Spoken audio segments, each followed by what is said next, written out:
Picture this. It's a scorching Tuesday morning in August, and I'm standing in my grandmother's backyard watching 37 McMansions suddenly lose water pressure all at once. The sprinkler systems that had been watering those perfect suburban lawns just stopped, one by one, like dominoes falling in reverse.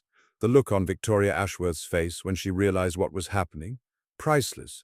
Absolutely priceless. But I'm getting ahead of myself here. Let me back up and tell you how a retired Army Corps of Engineers captain took down the most corrupt HOA board in Colorado history, using nothing but a century-old water rights document and some good old-fashioned military precision. 3 months earlier, I was unpacking my dress blues in a house that still smelled like my grandmother's lavender soap. Staff Sergeant Mike Torres, 22 years with the Army Corps of Engineers, finally coming home to Golden, Colorado after serving my country from Afghanistan to the Louisiana bayous. Grandma Rose had left me her little piece of heaven, a modest 2-bedroom house on 3 acres right next to Clear Creek. Nothing fancy, but it sat on some of the prettiest land you'd ever want to see. Rolling hills, mature cottonwoods, and crystal clear water running right through the back 40.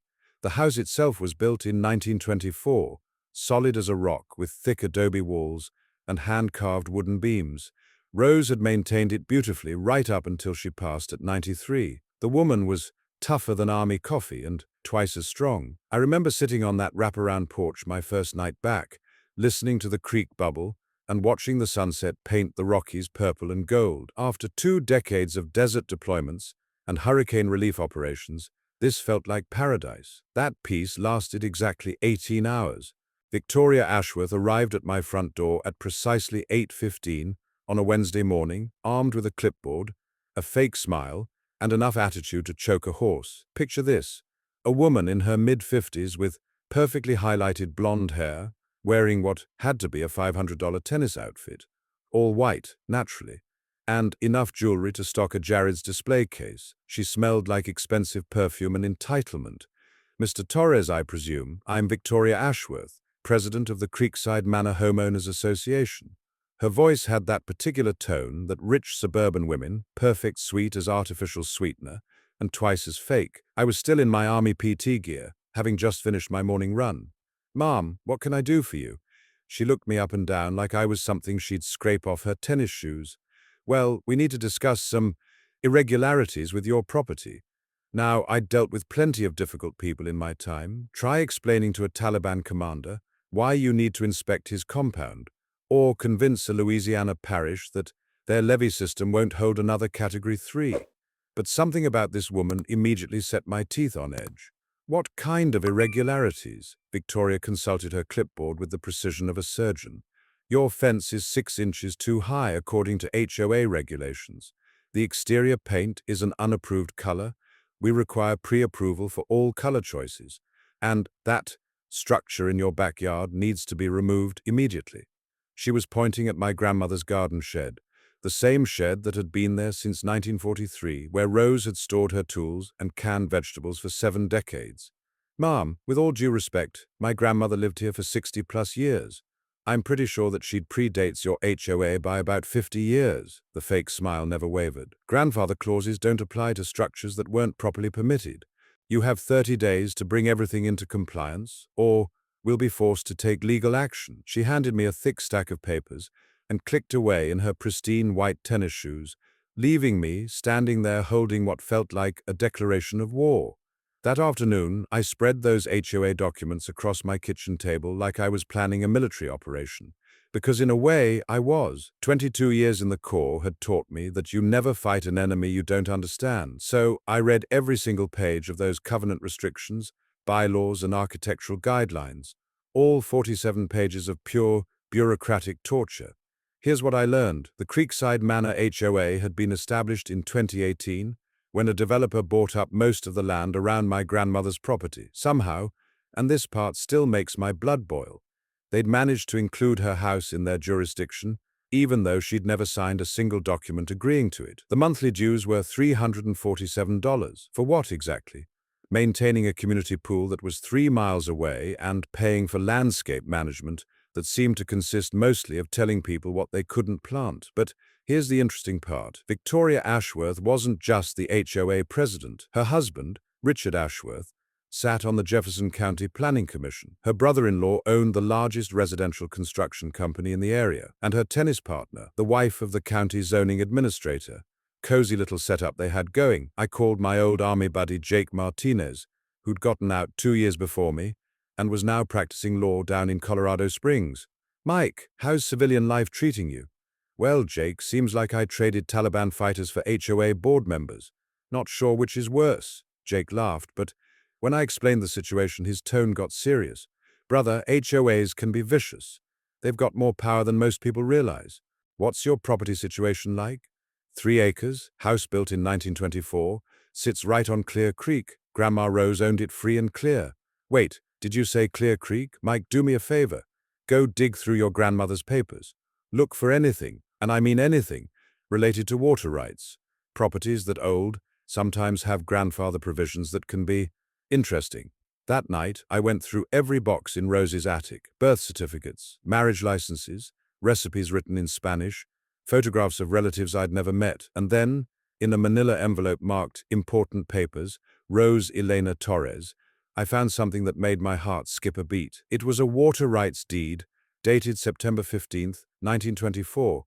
The same year the house was built. The document was written in that formal legal language that makes your eyes cross, but the important parts were crystal clear. The party of the first part hereby grants unto Rosa Elena Gutierrez Torres and her heirs in perpetuity the exclusive right to divert, use, and control the waters of Clear Creek from the point marked as Survey Marker 7 to the point marked as Survey Marker 12, including all tributary waters, springs, and underground sources within the designated watershed area.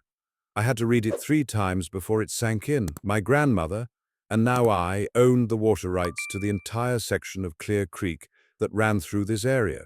Not just the creek that flowed through my property, but the stretch that supplied water to 37 brand new houses in the Creekside Manor development, including Victoria Ashworth's 5,000 square foot monument to Suburban excess. I called Jake immediately. "You found what?"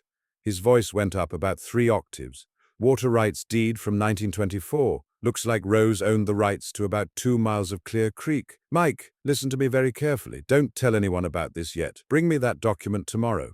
If it's legitimate, and I mean properly recorded and filed, you might just have found your nuclear option."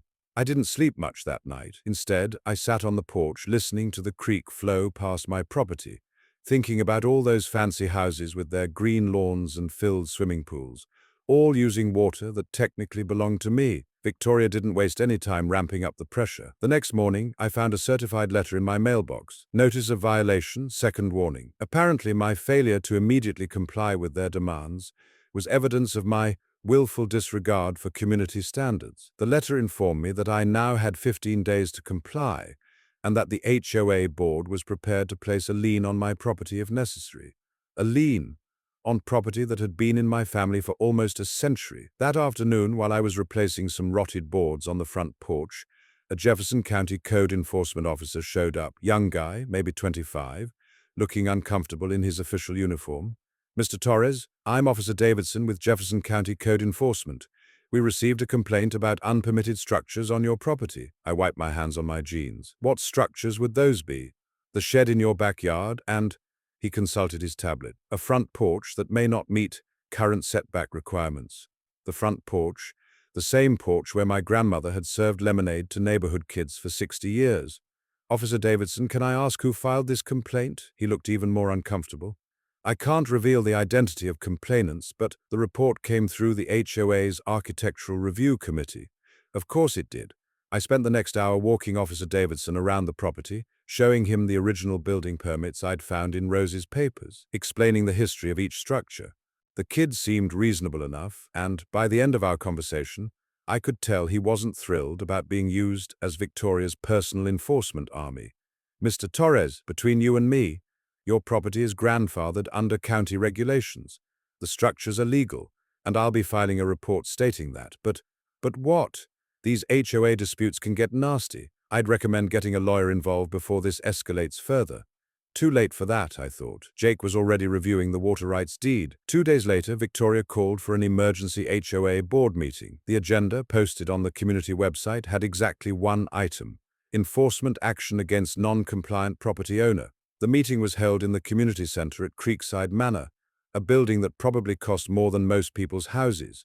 All glass and steel, with a view of the golf course that served as the development's crown jewel. I arrived 15 minutes early and took a seat in the back row. The room filled up quickly with my new neighbors, mostly well-dressed professionals in their 40s and 50s, people who'd paid premium prices for their slice of suburban paradise. Victoria made her entrance like she was walking into a courtroom. She'd traded the tennis outfit for a navy blue power suit, and she carried herself like a woman accustomed to getting her way. Ladies and gentlemen, thank you for coming out tonight. As you know, we have a situation that threatens the very foundation of our community standards. She clicked to her first PowerPoint slide, a photograph of my property taken with a telephoto lens. This property, located at 1247 Creek Road, is in flagrant violation of multiple HOA covenants. The owner has refused to comply with reasonable requests to bring his property up to community standards. The slide changed to show my grandmother's garden shed, photographed from an angle that made it look like a condemned building. This unpermitted structure is not only an eyesore but potentially dangerous. We have children in this community. I'd heard enough. I stood up. Ma'am, if I could address the board. Victoria's smile could have frozen July. Mr. Torres, how unexpected. This is a closed board meeting. Actually, according to Colorado HOA law, any property owner has the right to address the board during official meetings. I'd done my homework. I'd like to respond to these allegations. Murmurs rippled through the room. Victoria clearly hadn't expected me to show up, much less know the rules. Very well. You have 3 minutes. I walked to the front of the room, acutely aware that I was probably the only person there who'd ever worn a military uniform. These were people who'd gotten rich selling insurance or managing hedge funds while I was building bridges in Kandahar. Ladies and gentlemen, my name is Mike Torres. I'm a recently retired Army Corps of Engineers captain, and I've spent the last 22 years serving our country in places you probably can't pronounce. I let that sink in for a moment. The property you're looking at belonged to my grandmother, Rosa Torres, who lived there for 63 years. She paid her taxes, minded her own business, and never caused problems for anyone. That unpermitted structure you're so concerned about. She built it in 1943 while her husband was fighting in the Pacific Theater. The room had gotten very quiet. Now, I understand you folks have certain standards you want to maintain. I respect that. But I'd appreciate the same respect for a property that's been in my family for almost a century, and for a veteran who's just trying to come home in peace.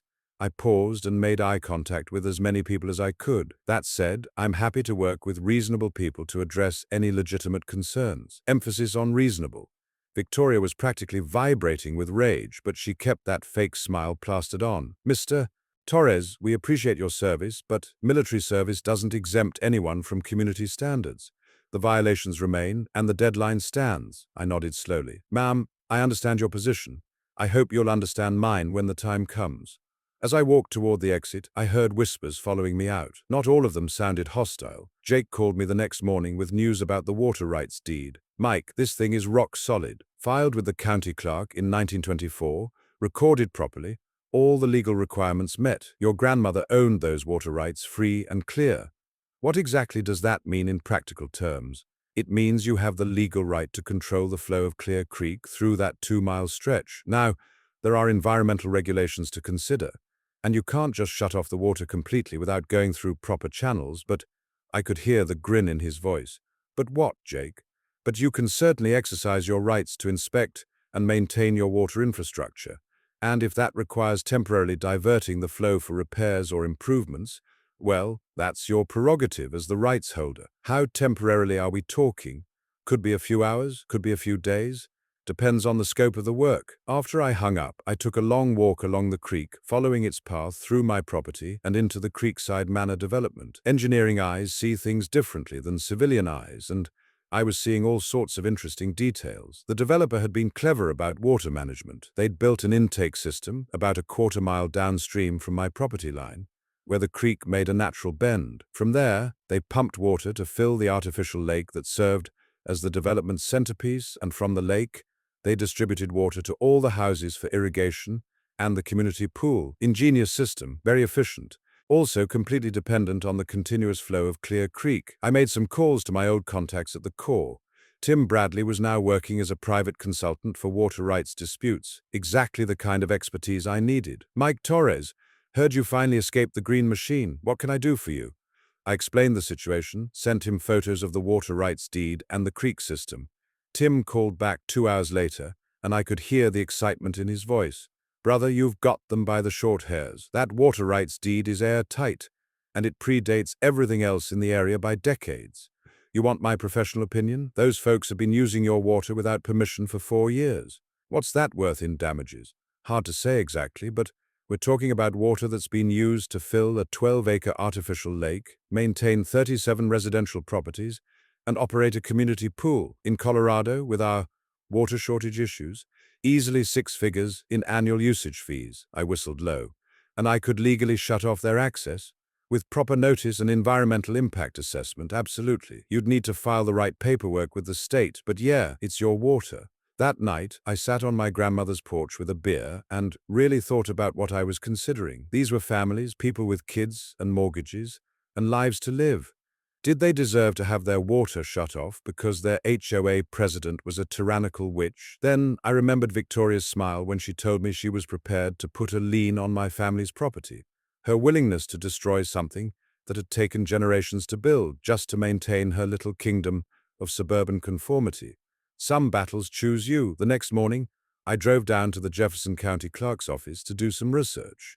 If Victoria wanted to play bureaucratic hardball, I was ready to play. The clerk's office is one of those government buildings that looks like it was designed by someone who hated both architecture and human happiness. Grey concrete, fluorescent lights, and the smell of old paper and despair. But the records were all there. I spent 4 hours going through property deeds, HOA filings, and development permits.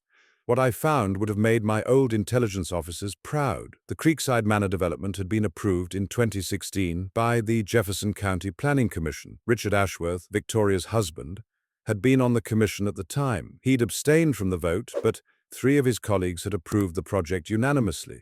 Interesting, but not necessarily illegal. Then I found the water rights application filed by Mountain View Development, the company that built Creekside Manor. They'd applied for permission to use Clear Creek water for residential irrigation and recreational purposes. The application had been approved based on their claim that no prior water rights existed for that section of the creek, except there was a tiny problem with that claim. It was completely false. My grandmother's water rights deed was right there in the public records, filed and recorded properly in 1924. Any competent lawyer doing due diligence should have found it immediately, but it got better. Mountain View Development was owned by a company called Ashworth Holdings, LLC, and, according to the State Business Registry, the managing partner of Ashworth Holdings was one Richard William Ashworth. Victoria's husband hadn't just been on the planning commission that approved the development, he'd been the developer, and they'd gotten approval to use water they had no legal right to use. I made copies of everything and drove straight to Jake's office in Colorado Springs. Holy shit, Mike. Jake was flipping through the documents with the focused intensity of a lawyer who'd just smelled blood in the water. This isn't just an HOA dispute anymore. This is potential fraud. What kind of fraud? They filed false information with the county to get development approval. They've been using water rights they don't own to operate a commercial enterprise. And if Victoria knew about this, which she almost certainly did, then she's been using the HOA to harass you into compliance to cover up their illegal water usage. Jake leaned back in his chair. Mike, we could take this to the district attorney's office. We could file civil suits for water theft, fraud, conspiracy. We could destroy these people. I thought about that for a moment. The idea was tempting, but something didn't sit right with me. Jake, what about the other homeowners, the regular folks who bought houses in good faith? What about them? They didn't do anything wrong. They bought houses, paid their mortgages, trusted that their developer had done things legally. If we blow this up, what happens to them? Jake was quiet for a moment. You're right. A fraud case could invalidate the entire development approval. Property values would collapse, mortgages would be underwater, families would be destroyed. That's when I knew what I had to do.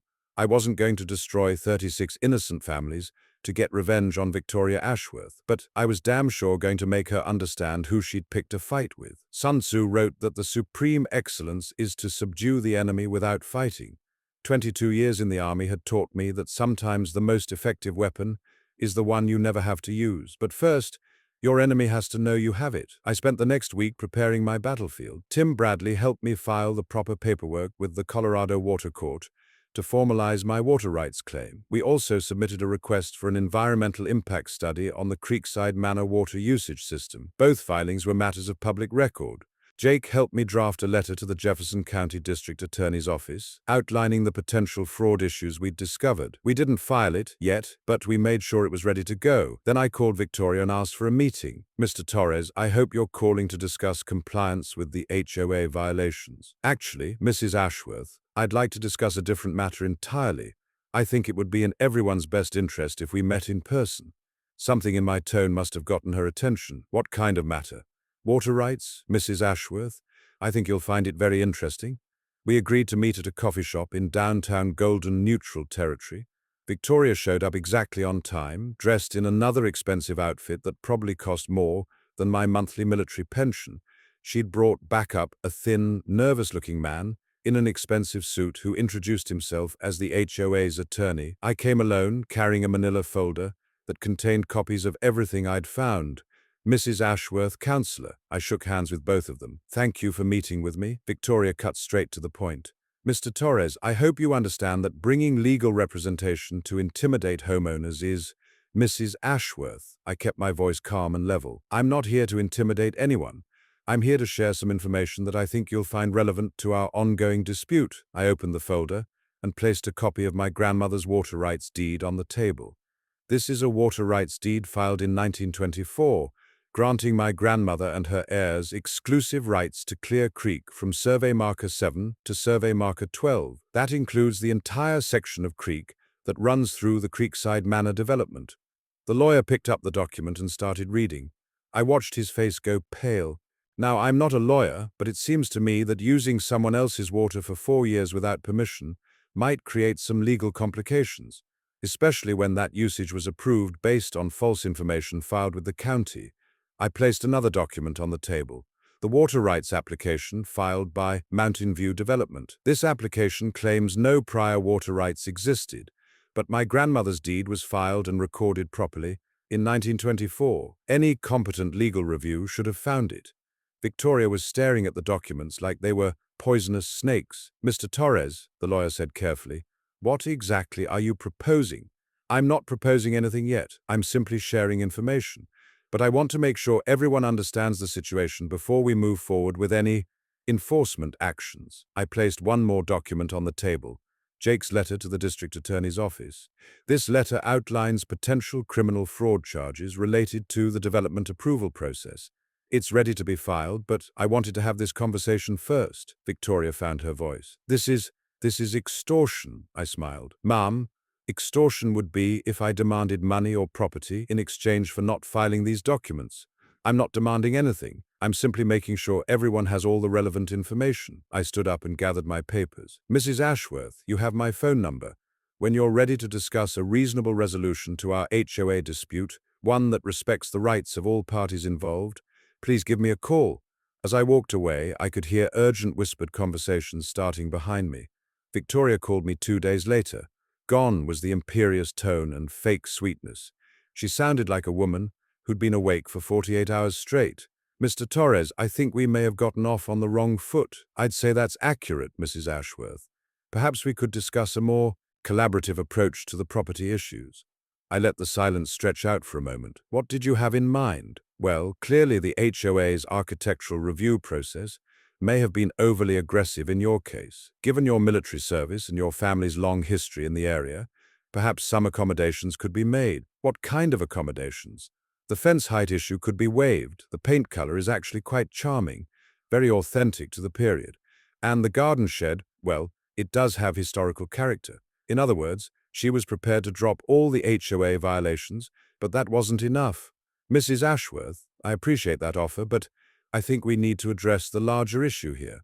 What larger issue? The fact that your development has been using my family's water without permission for 4 years. Long pause.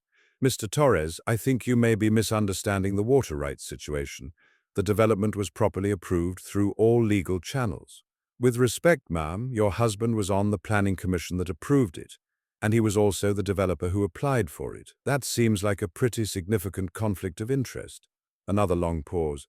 What do you want, Mr. Torres? Here was the moment I'd been building toward. I want the HOA harassment to stop permanently. I want a written agreement that my property is exempt from all current and future architectural restrictions. And I want the HOA to pay for an independent water usage audit to determine fair compensation for past usage of my water rights. That's completely unreasonable. Mrs. Ashworth, the alternative is that I exercise my full legal rights as the water rights holder. Colorado law gives me the right to control the flow of Clear Creek through my property. That includes the right to temporarily divert the flow for maintenance and improvements. I let that sink in. How long do you think those beautiful lawns and filled swimming pools would last if Clear Creek suddenly stopped flowing for a week or two? Victoria hung up on me. 3 days later, I got a letter from the most expensive law firm in Denver, threatening to sue me for harassment, extortion, and malicious interference with contractual relationships. Apparently, Victoria had decided to fight rather than negotiate. That same afternoon, I came home to find a Jefferson County Sheriff's deputy waiting in my driveway. This one was older, probably close to retirement, with the weary expression of a man who'd seen every kind of stupid human behavior imaginable. Mr. Torres, I'm Deputy Rodriguez. We got a complaint about threatening behavior. What kind of threatening behavior? Threatening to shut off water to a residential development. He looked around at my property, taking in the well-maintained house and neatly trimmed yard. You mind if I ask what this is all about? I invited him inside and made coffee while I explained the situation. Deputy Rodriguez turned out to be a 25-year veteran of the Sheriff's Department and a Navy vet himself. He listened to the whole story without interrupting. So, let me get this straight, he said when I finished. You own the water rights. The HOA has been using your water without permission, and they're trying to force you to modify your property to cover up their illegal water usage. That's about the size of it, he shook his head. Mr. Torres, I've been dealing with HOA disputes for 15 years, and this is a new one. Technically, everything you've described is legal. You have the right to control your water, and you have the right to seek compensation for unauthorized usage. But rich people with expensive lawyers can make your life hell even when they're wrong. You sure you want to go down this road? I thought about my grandmother spending 63 years building a life in this place. I thought about Victoria's sneer when she threatened to put a lien on Rosie's house. Deputy, I spent 22 years defending this country from people who wanted to destroy our way of life. I'm not going to let some suburban tyrant destroy my family's legacy just because she can afford better lawyers. Rodriguez smiled. Roger that, sir. For what it's worth, I'll make sure my report reflects that you were cooperative and that no laws have been broken. As he was leaving, he turned back. One more thing, Mr. Torres. Be careful. People like Mrs. Ashworth don't like to lose, and they're not always particular about how they win. That evening, Jake called with more bad news. Mike, I got a call from that Denver law firm. They're not just threatening to sue you, they're threatening to sue me for filing frivolous claims and practicing law outside my jurisdiction. Can they do that? Probably not successfully, but they can make it expensive and time-consuming for me to defend. Mike, I'm sorry, but I can't represent you in this anymore. The potential liability is too high. So now I was on my own, facing a team of high-priced lawyers with nothing but the righteousness of my cause and a water rights deed from 1924. It was time to call in reinforcements. The VFW post in Golden met every Tuesday night in a building that had seen better days. Paneled walls covered with photographs of young men in uniform, most of them now gray-haired or gone entirely. The smell of cheap beer and cigarettes, and the comfortable camaraderie of people who'd served their country in faraway places. I'd been going to meetings since I got back, mostly to get out of the house and connect with other veterans. But tonight, I was there for a different reason. Brothers, we got a situation here that I think you'll find interesting. I told them the whole story, from Victoria's first visit to the threatened lawsuits. When I finished, the room was dead quiet.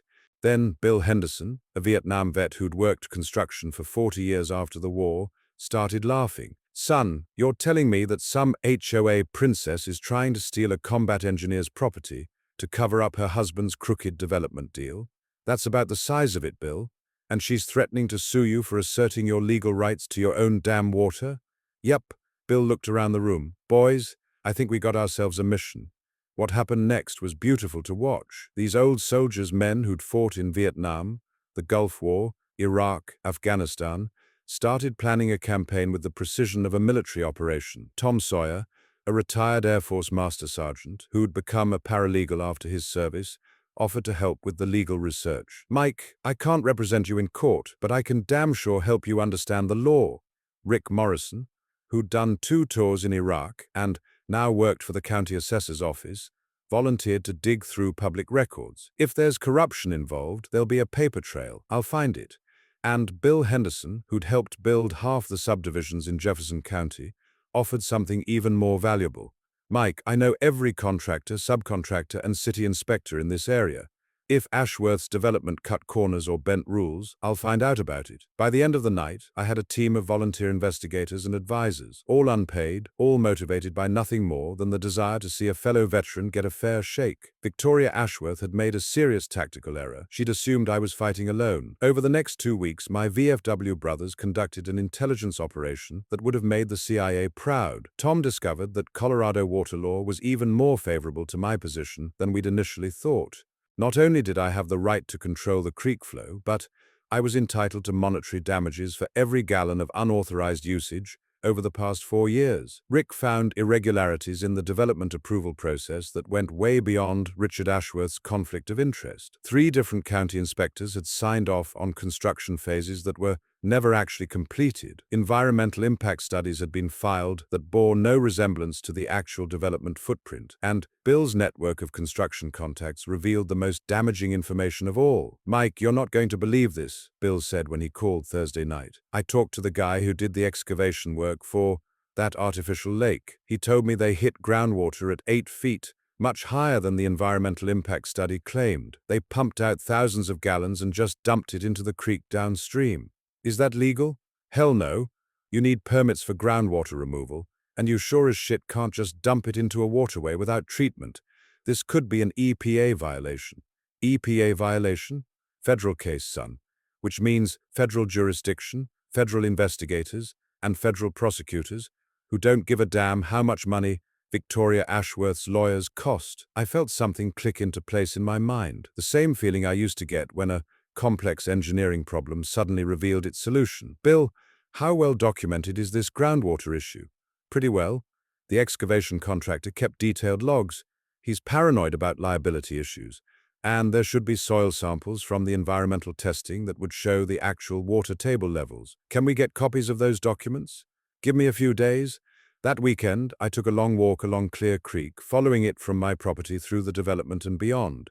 But this time, I wasn't just looking at the water flow. I was looking at the entire ecosystem. And I started noticing things. The creek ran clearer above my property than below it. There were fewer fish in the development section. The vegetation along the banks was different. More stressed, less diverse. I called Tim Bradley. Tim, if someone was illegally discharging groundwater into a creek, what would be the environmental impact? Depends on the groundwater chemistry. Could change the pH, the mineral content, the temperature. Why? Just curious about a hypothetical situation. Mike, if this is more than hypothetical, you need to be very careful. Environmental law is serious business, and the feds don't mess around with water contamination cases. Monday morning, I drove to the EPA regional office in Denver and filed a complaint alleging illegal groundwater discharge into Clear Creek. The EPA doesn't mess around with water contamination. Within 48 hours, I got a call from environmental protection specialist Sarah Chen. Mr. Torres, we've reviewed your complaint and we'd like to conduct a preliminary site investigation. Would you be available to meet with our team this Friday? Absolutely. We'll need access to the creek both upstream and downstream of the development. I understand you own property along the waterway. Yes, ma'am. You'll have full access to my land and I can provide historical information about the creek conditions. Perfect. And Mr. Torres, we appreciate citizens who are willing to report potential violations.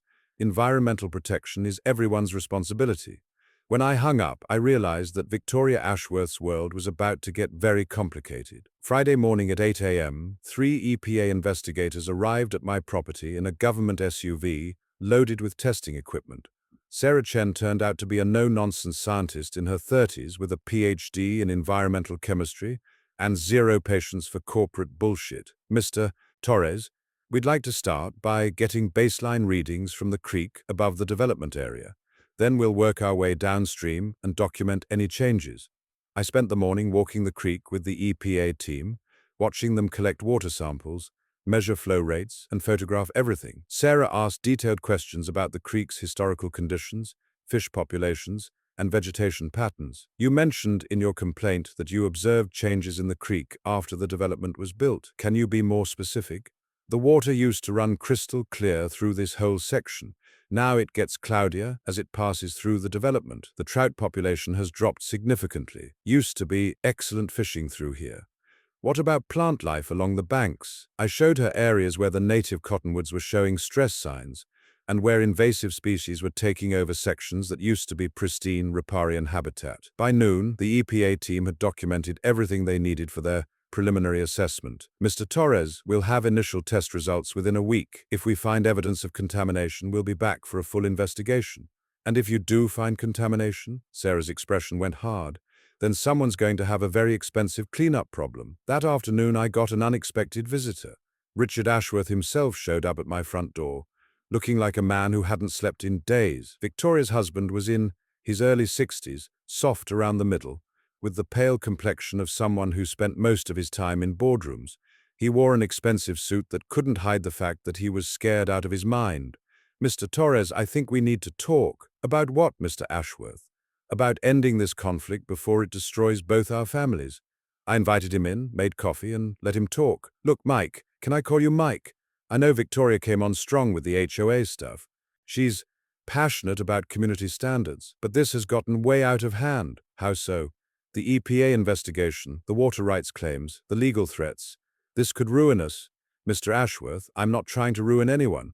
I'm just trying to live peacefully on my family's property." Richard ran his hands through his thinning hair. "What would it take to make this go away?" "Make what go away?" "All of it. The EPA complaint, the water rights dispute, the HOA violations. What would it take for everyone to just move on?" I studied his face. This wasn't the arrogant developer who'd falsified documents and used his position to enrich himself. This was a frightened man who could see his comfortable life crumbling. "Mr. Ashworth, are you asking me to withdraw a legitimate complaint about environmental violations? I'm asking you what it would take to resolve this situation amicably." "Here's what I want," I said slowly. "I want the HOA harassment to stop permanently. I want written acknowledgement of my water rights and fair compensation for past usage. I want a guarantee that my property will never again be subject to HOA architectural restrictions. And I want assurance that all environmental violations will be corrected properly." Richard was quiet for a long moment. "The environmental thing, that could be very expensive. Not as expensive as federal criminal charges for environmental violations." He winced. "You'd really pursue criminal charges?" "Mr. Ashworth, I spent 22 years in the Army Corps of Engineers. I've seen what happens when people cut corners on environmental protections. It's not just about money, it's about public health and safety. But if we agreed to your other terms, you'd be willing to work with us on the environmental issues?" I thought about that.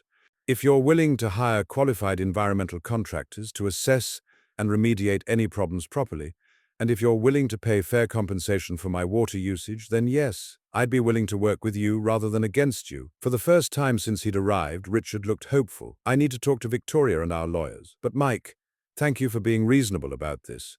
As he was leaving, he turned back. "Can I ask you something?" "Sure. Why didn't you just shut off our water the first week? You had the legal right." I thought about that question for a moment. "Mr. Ashworth, 36 innocent families live in your development. They bought homes in good faith. They're raising kids. They're living their lives. They don't deserve to have their water shut off because of decisions they had no part in making." Richard nodded slowly. "You're a better man than I am, Mike. I'm just a soldier who wants to come home in peace." Sarah Chen called me Tuesday morning with the EPA test results.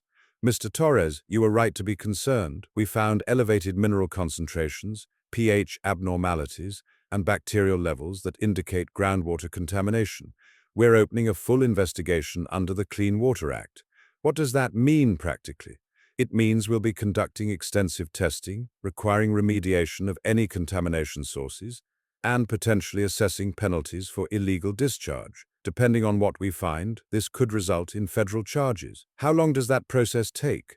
"Could be months, could be years, but Mr. Torres, I want you to know this is exactly the kind of case that makes our work worthwhile. Thank you for bringing it to our attention." An hour later, Richard Ashworth called me. "Mike, we need to meet today." "What's the urgency?" "The EPA just served us with a notice of investigation. We're looking at potential federal violations, massive cleanup costs, and possible criminal liability." That sounds like a problem you need to discuss with your environmental lawyers. Mike, please, I'm trying to do the right thing here. Can we meet this afternoon? We met at the same coffee shop where I'd first confronted Victoria. This time, Richard came alone, looking like he'd aged 5 years in the past week. Mike, I'm prepared to meet all your terms. All of them. The HOA restrictions are gone permanently. I'll have Victoria draft an exemption letter today. We'll pay fair compensation for water usage based on an independent assessment. And we'll hire the best environmental remediation company in Colorado to fix whatever damage was done.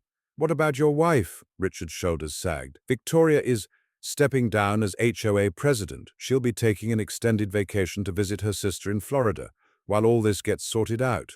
And the other board members? They're all decent people who got caught up in Victoria's vision of suburban perfection. Once they understood the legal situation, they were very reasonable. I studied his face. Richard, why are you rolling over so easily? A week ago, Victoria was threatening federal lawsuits. He was quiet for a long moment. Mike, can I be completely honest with you?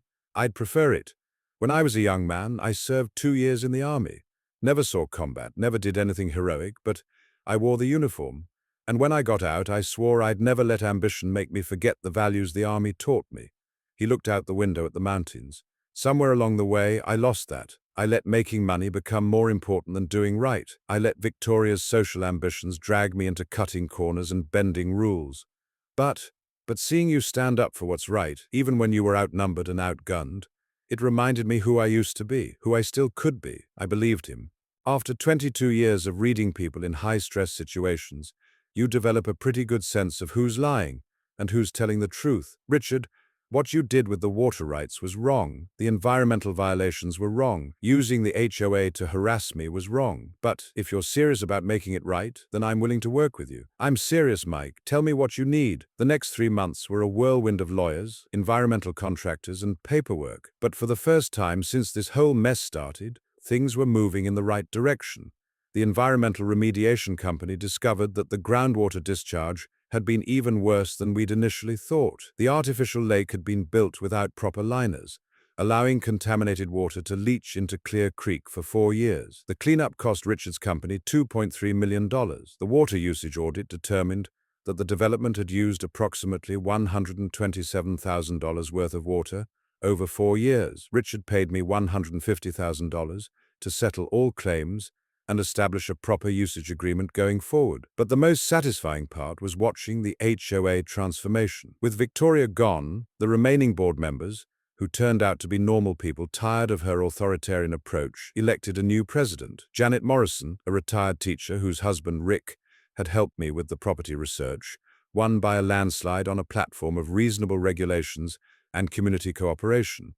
The first thing the new board did was eliminate most of Victoria's ridiculous architectural restrictions. No more pre-approval for paint colors, no more fence height regulations, no more restrictions on vegetable gardens or American flags. The second thing they did was formally exempt my property from all HOA oversight, in perpetuity. Mike, Janet said when she brought me the official exemption letter, we owe you an apology. Victoria let power go to her head, and the rest of us were too intimidated to stand up to her. You did what we should have done years ago. Victoria Ashworth returned from Florida in December to find her world completely transformed. The HOA presidency was gone. Her husband's development company was under federal investigation.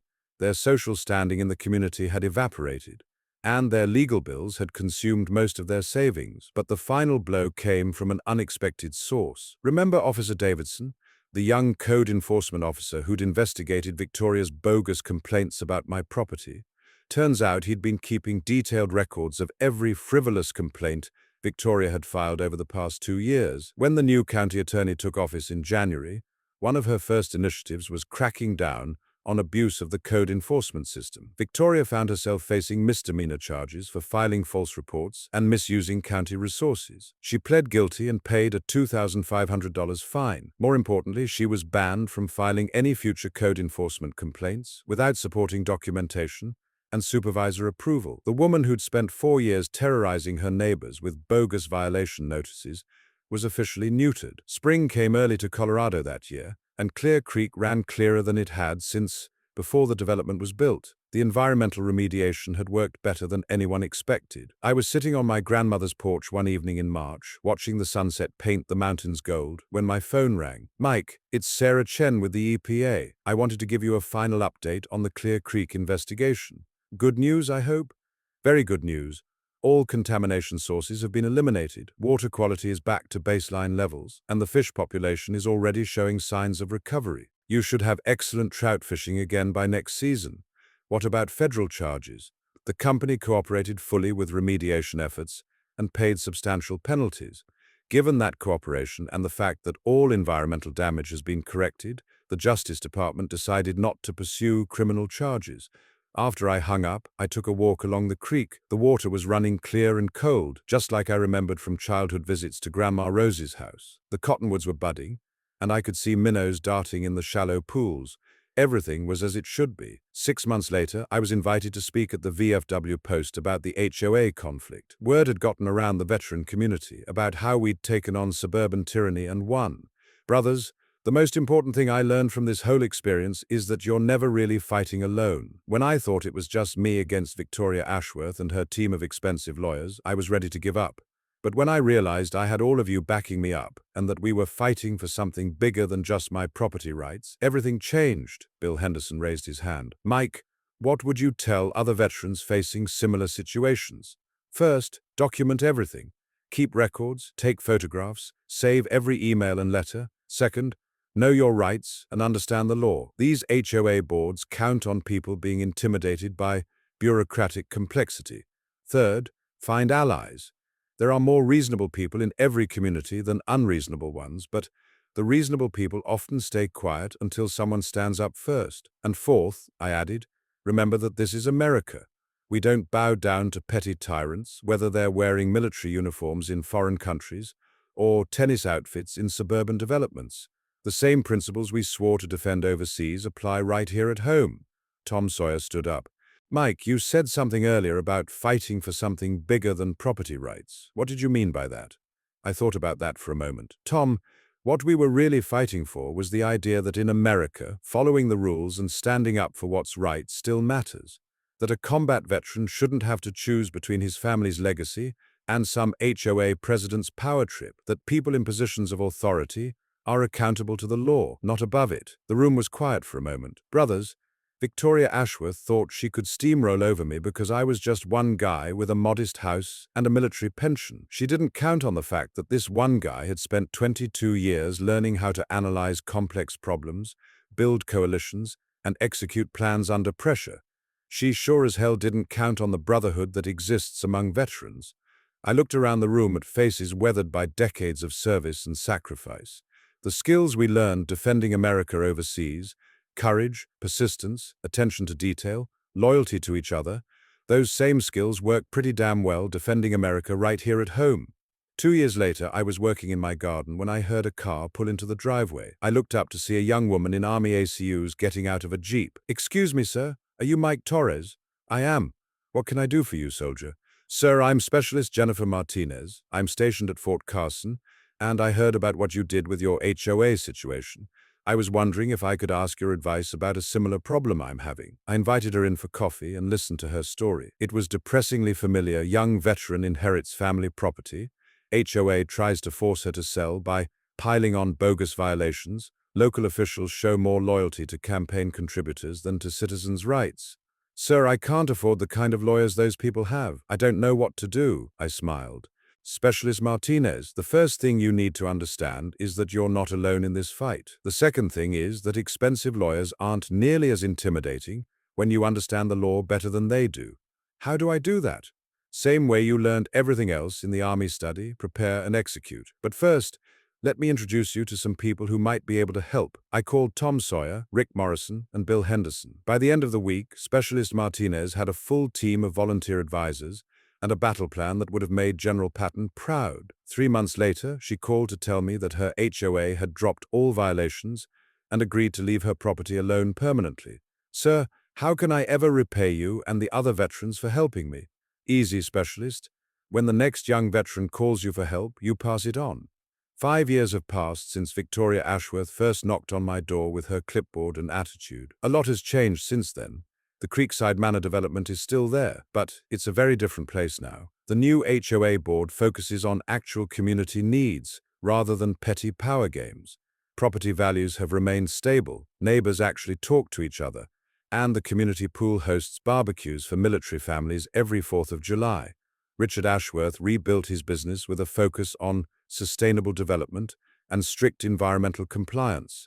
He's never going to be my best friend, but he turned out to be a decent man who'd lost his way for a while. Victoria divorced Richard 2 years ago and moved to Arizona. I heard she tried to run for the HOA board in her new community and lost in a landslide. Apparently her reputation preceded her. Janet Morrison is still the HOA president and doing a fantastic job. She sent me a Christmas card last year with a photo of the community garden that replaced Victoria's ornamental landscaping, vegetables and herbs that residents share with each other. The creek runs clear and cold through my property, just like it did when Grandma Rose was alive. The trout fishing is excellent again, and I've taught a dozen neighborhood kids how to cast a line and tie a proper fly. My modest house has become something of a landmark in the veteran community. Young soldiers facing HOA problems, property disputes, or just general bureaucratic harassment know they can find help and advice here. We've built an informal network of veterans helping veterans that stretches across 3 states now. But the most important thing is that I kept my promise to Grandma Rose. Her house, her land, her legacy, it's all still here, still in the family, still a place where the creek runs clear and the mountains paint themselves purple at sunset. Sometimes I sit on that old porch in the evening, listening to the water flow past, and I can almost hear her voice carried on the wind. Mijo, you did good. You stood up for what's right. And you didn't let them break what we built. That's all any of us can do, really. Stand up for what's right, protect what matters, and remember that the same values that made America worth defending overseas are worth defending right here at home. Whether you're facing down Taliban fighters in Afghanistan or HOA presidents in suburban Colorado, the principles are the same: courage, integrity, persistence, and never fighting alone. And if you ever find yourself up against a Victoria Ashworth of your own, remember this story. Remember that you have rights, you have allies, and you have the tools to fight back, legally, ethically, and effectively. Because this is America, and in America, we don't bow down to petty tyrants, not on my watch. So that's my story, folks. Drop a comment below and let me know, have you ever dealt with an out-of-control HOA? What would you have done in my situation? And where are you watching from? I love hearing from veterans and patriots all across this great country.